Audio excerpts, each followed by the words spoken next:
Semakin memanas, seperti itulah kondisi rumah tangga Jonathan Frizzy dan Dena Devanka. Setelah sebelumnya, Dena Devanka melaporkan Jonathan Frizzy ke Polres Metro Jakarta Selatan dengan pasal dugaan KDRT.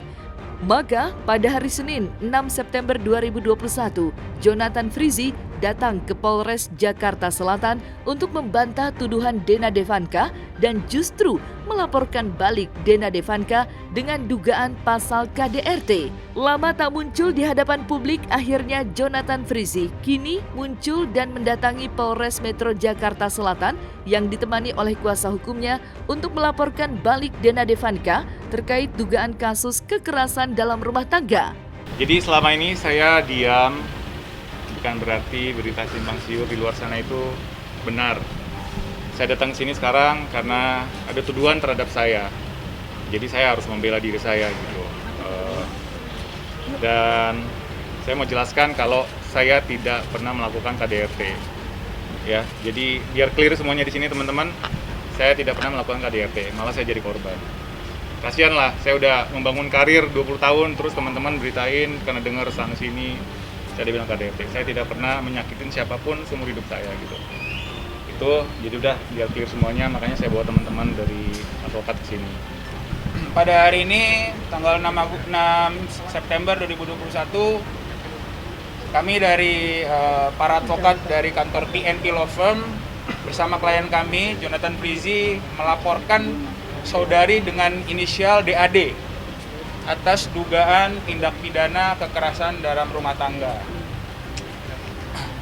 Dalam laporan tersebut, pasal yang kita gunakan adalah pasal 44 Undang-Undang Nomor 23 Tahun 2004 tentang penghapusan kekerasan dalam rumah tangga.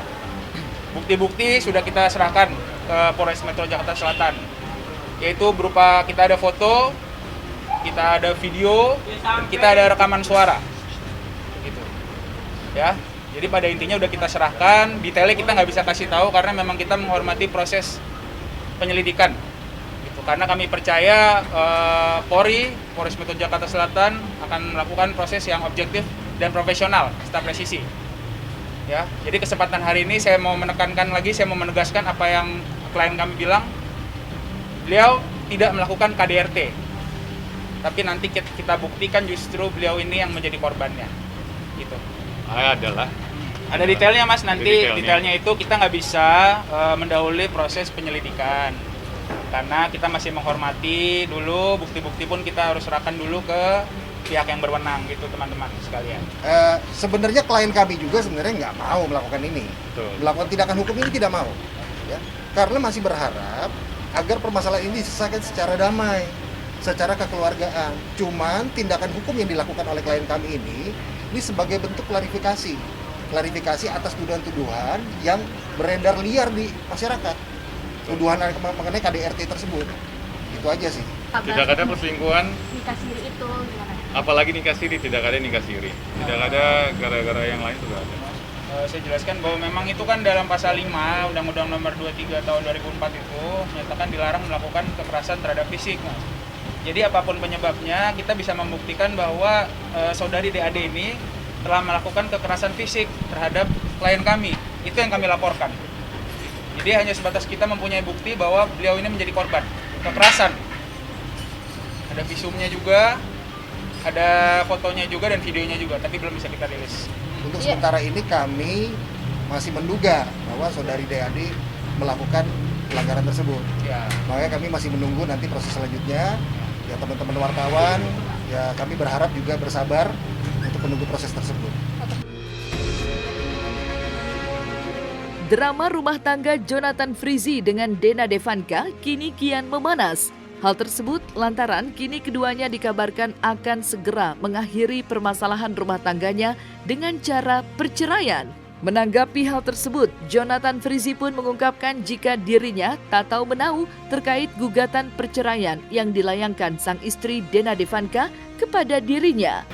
Soal gugatan cerai, sebenarnya kan yang gugat dari pihak sana ya, dari pihak sana. Aku nggak tahu apa-apa. Kalaupun aku tahu, aku nggak akan cerita lah ke teman-teman, ke semuanya. Ini kan soalnya privasi keluarga, gitu. Semuanya selesai secara kekeluargaan.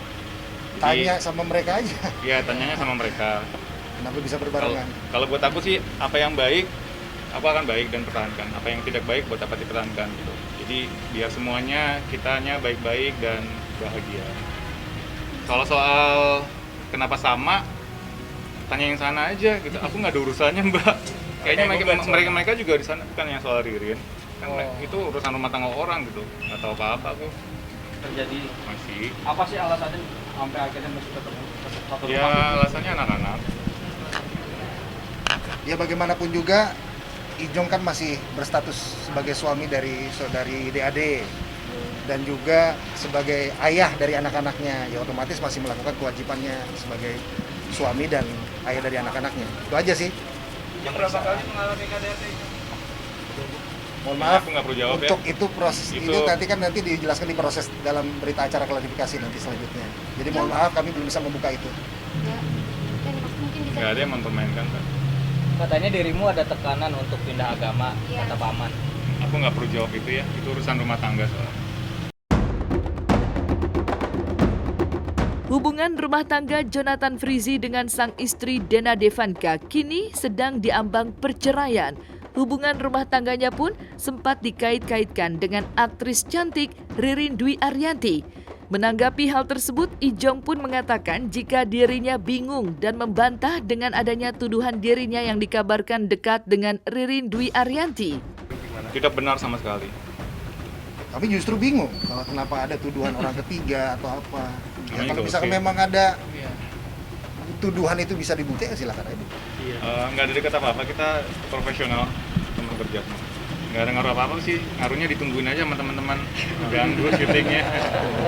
Semuanya baik-baik aja kok. Adalah. Ada detailnya Mas, nanti Detailnya. detailnya itu kita nggak bisa mendahului proses penyelidikan. Karena kita masih menghormati dulu, bukti-bukti pun kita harus serahkan dulu ke pihak yang berwenang gitu teman-teman sekalian. Ya semoga semuanya bahagia, baik-baik aja. Aku juga kan selama ini diam, ya itu dia gitu. Karena masih menghargai banyak pihak. Ya namanya rumah tangga itu kan pasti ada naik turunnya ya gitu. Jadi saya juga nggak bisa bilang kalau pernikahan kami tuh selalu mulus gitu ya. Nah saat memang ada perubahan sikap dalam beberapa tahun terakhir gitu, dan kalau misalnya dibilang cekcok, pasti rumah tangga pasti ada cekcoknya gitu. Jadi saya juga tidak bisa bilang oh kita nggak ada apa-apa, tiba-tiba saya pasti kan ada sebab musababnya. Saya reaksi atas aksi juga ya, jadi bukan tiba-tiba saya langsung menggugat tuh. Pasti ini juga benar-benar keputusan yang sangat-sangat berat sekali ya. Teman-teman tahu saya sayang sekali sama anak-anak saya gitu, tapi di sini juga keputusannya ini harus saya ambil setelah mengambil menimbang dari pertimbangan yang sangat panjang gitu. Seperti itu. Sekarang saya udah memasuki usia pernikahan yang ke-9. Pacaran aja 7 tahun ya. Jadi Mas ya saya udah kenal sama beliau udah 16 tahun ini. Jadi pastinya saya udah cukup mengenal. Kita juga saling sayang, saling cinta segala macam gitu. Kalau cekcok juga hanya 2 tahun terakhir ini ya, dari 2 tahun ke 3 tahun. Pokoknya bukan kecemburuan ya. Iya, pokoknya adalah percekcokan. Ada aksi sama reaksi menimbulkan percekcokan yang harus nanti kita buktikan adalah benar nggak ada percekcokan itu. Kan namanya rumah tangga itu pasti butuh komitmen, butuh kesetiaan, butuh kejujuran. Nah, pada saat komitmen itu ada satu pihak yang memang tidak bisa memberikan apa yang diberikan oleh pasangannya, itu kan yang menimbulkan ketidaknyamanan ya buat saya. Benar faktanya kalau Bu Dena mengajukan gugatan cerai di Pengadilan Agama Jakarta Selatan, dan alhamdulillah pendaftarannya telah diterima dan sudah terdaftar, dan kami telah mendapat surat panggilan untuk sidang perdana pada tanggal 16 September 2021.